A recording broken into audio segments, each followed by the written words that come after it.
ọkùnrin mùsùlùmí tí wọ́n ti márì tí wọ́n wá fẹ́ fẹ́yàwó kejì tí wọ́n lọ ń fẹ́ kírísítẹ́nì tí kírísítẹ́nì wá ń gbé wọn lọ rẹ́gísírì tí wọ́n lọ ń ṣe rẹ́gísírì wẹ̀ kírísítẹ́nì tó jẹ́ pé wọn ò láìkì polygamy tó jẹ́ pé tó o bá dé gbogbo péjì wọn wọ́n mọ̀ sọ̀rọ̀ against polygamy ni àwọn ni wọ́n ń wá inú ilé mùsùlùmí tí wọ́n wá ń ṣèyàwó kejì by the time tí wọ́n bá dé inú ibẹ̀ gẹ́gẹ́ bí ìyàwó kejì wọ́n gbé òfin míì kalẹ̀ ní inú ilé yẹn ṣé ìfẹ́ ló mú ẹ̀yin ọkùnrin mùsùlùmí ṣe ni ní ìgbà tó ti fẹ́ ìyàwó ní sí inú ilé ẹ̀tọ́ rẹ̀ ò lọ sí registry wedding ẹ jẹ́ kí kìrìsìtẹ́nì kí wọ́n máa lọ fẹ́ra wọn kí wọ́n máa lọ ṣèyàwó kejì nínú ilé kìrìsìtẹ́nì ẹ jẹ́ kí kìrìsìtẹ́nì àwọn obìnrin kìrìsìtẹ́nì ẹ jẹ́ kí wọ́n máa lọ ṣèyàwó kejì nínú ilé kìrìsìtẹ́nì kí mùsùlùmí kó máa ṣèyàwó kejì nínú ilé mùsùlùmí. ẹ gbọ́ ẹ̀yin christian sisters wọ́n lẹ̀ ń lọ sí Islam ẹ lọ ń ṣèyàwó ẹlẹ́ẹ̀kejì ńgbẹ́ bá wá tún wá ṣèyàwó ẹlẹ́ẹ̀kejì ńbẹ̀ tán ẹ̀ tún wá ní dúró sẹ́lẹ́gbẹ́ jẹ́gẹ́dẹ́ ẹ wà nígbà náà kí wọ́n mú yín lọ rẹ́gísítírì who does that? ẹni tẹ̀dẹ̀ fẹ́fẹ́ tó jẹ́ muslim man mí ìpò òun jẹ́ muslim òun ò mú ìyáálé lọ rẹ́gísítírì tẹ́lẹ̀tẹ́lẹ̀ ẹ̀yin ò wá dé ẹ wà ní rẹ́gísítírì nìkan mú yín lọ ibo ni wọ́n ti ń ṣerú ẹ̀ ṣé báyìí lẹ ní polygyny ò dáa kí lẹ wá ń rọ́ lọ Islam lọ ṣe kejì ṣe kẹta ń kọ́ sí ọ ṣe jókòó sí ṣọ́ọ̀ṣì kọ́ jókòó sí Christianity kọ́ ṣe ìkejì lọ́dọ̀ Christian tàbí kọ́ ṣe ìkẹta lọ́dọ̀ Christian ẹ wá lọ sí Islam ẹ lọ romance ẹpọn ẹni ẹlẹ́ni ẹ lọ romance okó wọn ẹ wá mú orí wọn ẹ mú babẹ́ ẹ mú wọn lọ registry ẹ ní kí wọ́n lọ ṣe registry fún yín tí nǹkan kan bá wá ṣọ̀tọ̀ ọkọ òun lójijì kí wá ní kó jẹ́ èrè ìyálé tóun ti jókòó kó tó dé mo béèrè wò fẹ̀kàn tẹ́lẹ̀ ẹnìkan ni ó ṣàmúmọ́ra ẹnìkan ló máa ṣe àmúmọ́ra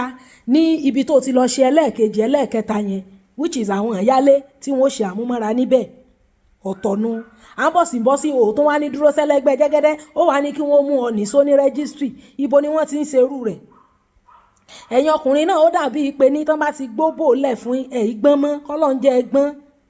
òun ló dífá fún wọ tó mọ̀ wípé ní ìyálé ẹ̀ ò ní rẹ́gísítírì lọ́wọ́ ó wá fẹ̀kàn tẹ́lẹ̀ èèyàn tó ti jẹ́ Christian sister yẹn kò yẹ kó wá sí Islam wá fọ́kọ ó yẹ kó jókòó sínú Christianity kó fọ́kọ níbẹ̀ bẹ́ẹ̀ ni ẹ mọ̀ ní polygyny ò dáa ẹ mọ̀ ní kinní kan ò dáa ìtẹ́ wá ní ò dáa yẹn ìní wá ń lọ ń bò yín láṣìírí òun ló wá ń gbà yín nítẹ̀ marriage ò compulsory fún gbogbo èèyàn bẹ́ẹ̀ ni irú àwa báyìí àwa ó sọ̀rọ̀ celibacy á sọ̀rọ̀ singleness á sọ̀rọ̀ wípé nítò ìgbé ayé tó bá rọ̀ ọlọ́run ni kó o gbé bẹ́ẹ̀ yín lẹ́mọ̀ pariwo ẹ̀ ní jẹ́ káwọn single lady gbádùn ẹ̀ ní jẹ́ káwọn opó àwọn single mother ẹ̀ ní jẹ́ gbádùn ẹ̀mọ̀ ní wọn lọ́kọ ẹ̀ sì fẹ́ kán fẹ́yàwó lẹ́yìn ẹ̀ sì lè ṣe polygyny ọ̀pọ̀lọpọ̀ yín ìyàwó kan lẹ́ni àlẹ́ yín ò níye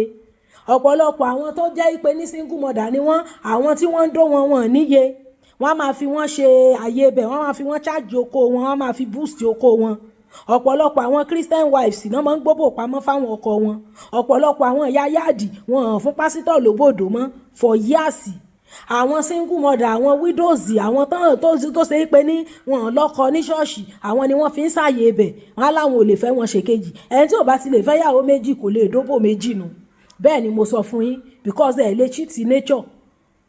gbogbo à ń re ṣọ́ọ̀ṣì à ń re registry yìí is a man-made theory dáórì láríkà náà bíbélì wọn sì lọ́kùnrin tó bá fẹ́ yàwó ọ̀run àpáàdì bẹ́ẹ̀ ni nítorí ìgbàlà ó ju ìgbéyàwó lọ salvation is more than marriage tá a bá dọ̀run salvation wọn ò bí aléèrè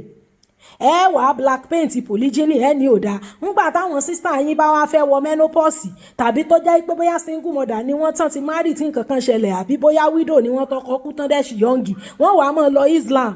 Islam ni ó wàá mọ̀ gbà wọ́n tẹ̀ ni ó mọ̀ bò wọ́n láṣìírí ńgbọ́n bá tún wá débẹ̀ tán wọ́n ní dúró sẹ́lẹ́gbẹ́ jẹ́gẹ́dẹ́ wọ́n wá ní kí wọ́n má wọn lọ registry because ìyálé tí wọ́n bá ìyẹn ò lọ registry ní tiẹ̀ because Muslim ni wọ́n fẹ̀kàn tẹ́lẹ̀ àwọn yẹn ò ní lọ registry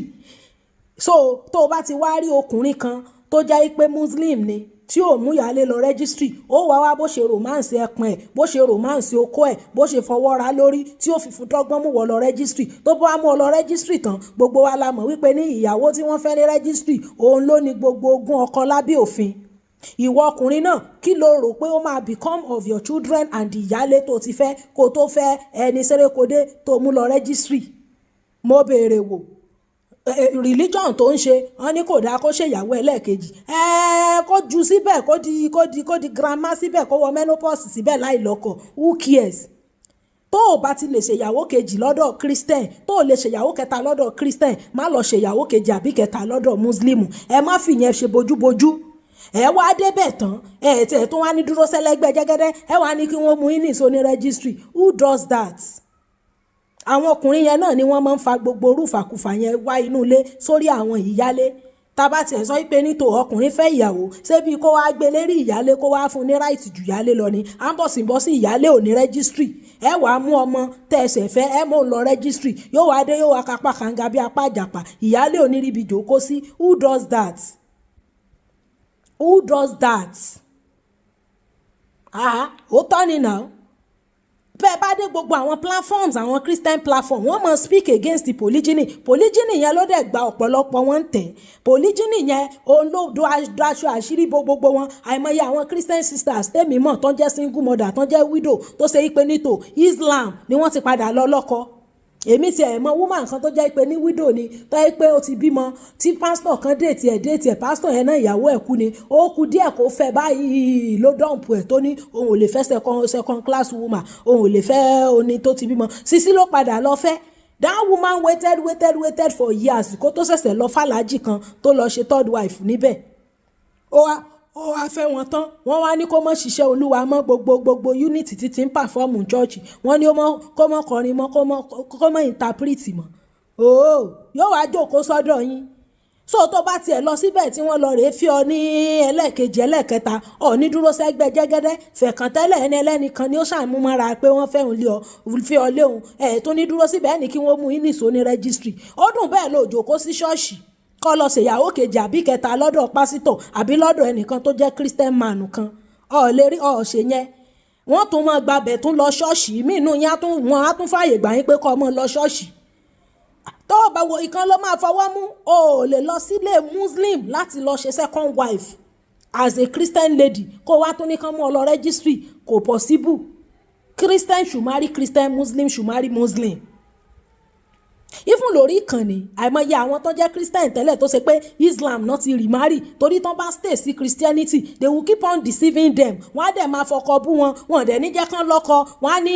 ẹni tó bá ti fẹ́yàwó rí kò gbúdọ̀ fẹ́ wọn wọ́n wá lọ islam wọ́n wá lọ fẹ́yàwó wọ́n á lọ fọkọ níbẹ̀ wọ́n á tún wá ní kọ́kọ́ yẹn máwọn lọ registry wọ́n fi registry ṣe yín ó dùn bẹ́ẹ̀ lo òrèyàn tí ó mú ọ lọ tí ó sì ọ fẹ́ ẹ̀sì kejì níbi tó ti ń bọ̀ tó tún wá mú ọ lọ registry n kò sì ṣe pé àwọn ọkùnrin míì náà tán bá ti róbò ọlọ́run jẹ́ kó rí wọn ó pé ni kò make sense now ifun èèyàn tó fẹ́ fẹ́yàwó tó jẹ́ ìpè nítò ẹni tó wà nílé tẹ́lẹ̀ registry ń bẹ lọ́wọ́ ẹni yẹn àti registry àti traditional all of them are wives àtèyí tá a fẹ́ ní legal àtèyí tá a fẹ́ ní tradition gbogbo ẹ̀ níjọba recognize even at that tó o bá ṣe ìyàwó tó jẹ́ ìpè ní ẹni tó wà nílé tẹ́lẹ̀ ní registry èkejì ò ní registry anything tó bá ṣe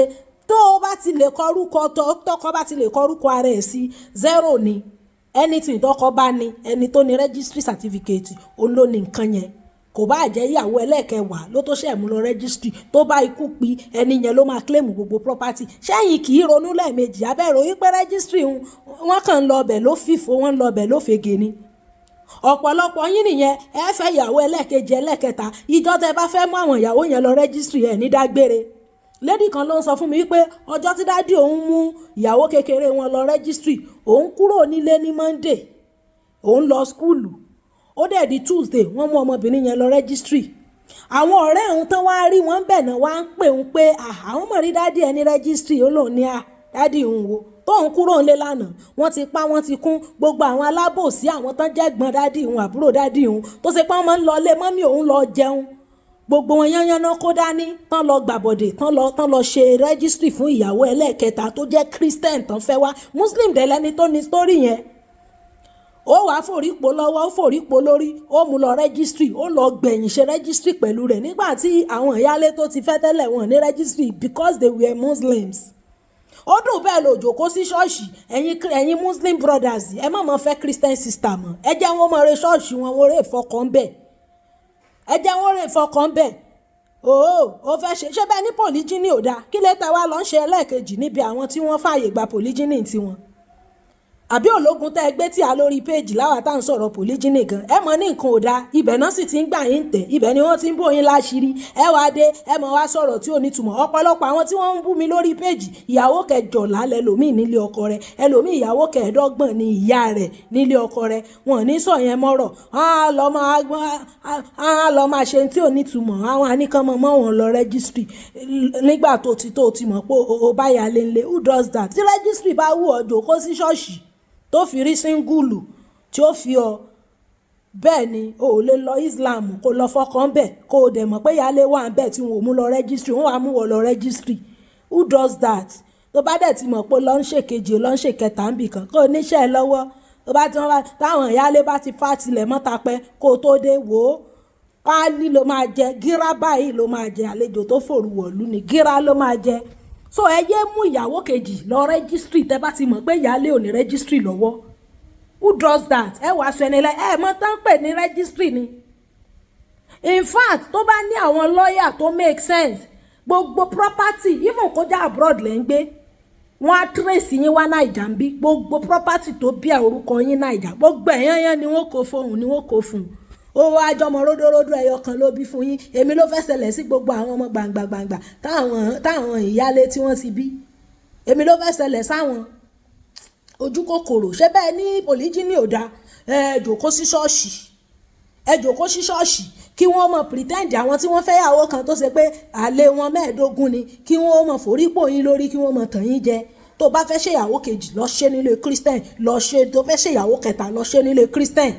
Ẹ má torí ìyẹn kẹ wá fi Islam bójú kẹ lọ́mọ ṣèyàwó kejì nílé Muslim kẹ tó wá ní kí wọ́n mọ̀ mú yín lọ registry. Are you not a Christian? Go and be a second wife in a Christian home. Bẹ́ẹ̀ ni ẹ lọ ṣe second wife nílé Christian, bẹ́ẹ̀ ni Bíbélì ò ní àmọ́ fẹ́ yàwó. Ẹ rè ṣe Christian, ẹ rè ṣe second wife fún bẹ́ẹ̀. Ẹ yé yan àwọn ẹni ẹlẹ́ni jẹ mọ́. Èwo ni kíní? Ọjọ́ tí ìyá yẹn ṣe fídíò yẹn táwọn èèyàn ń sọ ní kọ́mẹ́ǹtì wọn pé kí wọ́n mọ́ sọ kí lé tí wọn ò ní sọ òótọ́ ni fa, òótọ́ náà sọ fa. Ẹni ẹlẹ́ni tó ti fẹ́ kí lé tí ìyálé òní kan mò ń lọ rẹ́gísírì ní day 1 ìgbà tí wọ́n fẹ́, because they were Muslims. Àwọn gbà fọlọ́run pé tán ọkùnrin lè fẹ́ ìyàwó, ẹ̀yin ò ní kò ṣeé ṣe ẹ jókòó kẹ́ ẹ mọ̀ ṣe monogamy, ẹ jókòó kẹ́ ẹ mọ̀ ṣe títí tẹ́ fi arọ́kọ fẹ́ nínú ṣọ́ọ̀ṣì nínú Christianity. Ìgbà tó jẹ́ pé fúnra yín lẹ ṣe man-made theory and man-made covenant fúnra yín tọ́lọ́run ò sí ń bẹ̀, that's your personal business. Ẹ lè wá jẹ́ Christian, ẹ̀yin Muslim brothers tẹ́ ń fẹ́ Christian sisters ṣe number 2 number 3, ẹ má mú wọn lọ registry mọ́. Ìyànjẹ cheating ló jẹ́ fún àwọn ìyálé tẹ́ fẹ́ tàn ní dandan kẹ́ ẹ má wọn lọ registry. Àwọn gbà fọlọ́run pé kò sí bẹ́ẹ̀ ṣe fẹ́ má wọn lọ registry, ẹ bá fẹ́ mi registry yẹn àwọn ò lè gbé yín lọ kóòtù lé lórí ni. Ìyẹn wá dé wá máa claim right kẹ́ mọ́ mọ́ lọ registry, wọ́n á forí pò yín lọ́wọ́, ẹ̀yin náà torí òbò nílé ronú mọ́. Ẹni tó bá mú lọ registry ó ti wíìlì ayé ẹ̀ fún nìyẹn. Bẹ́ẹ̀ ni ó ti wíìlì ayé ẹ̀ fún, kò sí sọ́mọ àlè lábẹ́ òfin. Ọmọ tó bá bí fún ẹ ó ní right nínú nǹkan tó bá ní, but legal wife kan ṣoṣo ní máa wà lábẹ́ òfin, so ni wọ́n wíìlì gbogbo ogún fún. Ẹni tó bá ti jẹ́ Christian sister, kò bá jẹ́ single mother, kò bá jẹ́ widow, ẹ jẹ́ ó dúró sí ṣọ́ọ̀ṣì kò fọkọ ń bẹ̀, kó dúró sínú Christianity kò fọkọ ń bẹ̀. Ẹ má jẹ́ wọ́n wá mọ́ fi Islam bójú mọ́ fọkọ kan tó wá mọ́ claim right tí ó exist, kò lè work. Polygyny lọ́pọ̀lọpọ̀ yín ṣe, ẹ kàn fi monogamy ẹ fi ń bojú ni. Àìmọye ẹni tó níyàwó ìkan ti ẹ̀wà tí mo mọ́ kí tí ìdá mi lóhùn ó níyàlé kò sì mọ̀, ó níyàlé kọ́mọ̀ pé ìyàwó kejì ló ń bá hùn. Torí program mi tí mo máa ń ṣe lóòrè mi ò tí ẹ mọ wọn kan ní ọpín ní wọn ní gbà mo kí wọn ní ọ̀dà èèyàn mélòó mo fẹ́ mọ̀ pé kíní ó sì níyàlé kọ́mọ̀ pé second wife lòun. Ọkọ sọ fún pọ́ǹtì níyàwó ńgbà jẹ́ wípé bí kí wọ́n mọ̀ tanra wọn, bí kí wọ́n mọ̀ bóbó ara wọn, bí kí wọ́n mọ̀ dára wọn láàmú, bẹ́ẹ̀ ni wọ́n bá kiri bí kí wọ́n mọ̀ tanra wọn. Ó ti mọ́ la ẹni tí ọba ti lè ẹnbọlẹ bá wọn pé òun fẹ́ ṣèkejì tó sọ pé Christian lòun kó lọ ṣèkejì nílé Christian, ó lọ ṣe kẹta ńlé kírísítẹ́nì ẹ mọ́ torí ìyẹn lọ Islam ọ̀pọ̀lọpọ̀ yín kì í sinú as if you want to do the Islamic religion you are only going there because pé ní ẹ fẹ́ lọ rèé lọ́kọ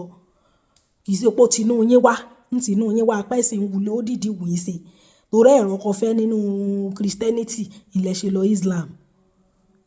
ẹ tún wá débẹ̀ ẹ ní fọwọ́ síbi tọ́wọ́ gbé ẹ mọ̀ ní kán mú yín lọ registry kọ́ registry ni bá rí kọ́mẹ́ǹtì òfò kan bí blọọkì ẹni ń sọnù ni.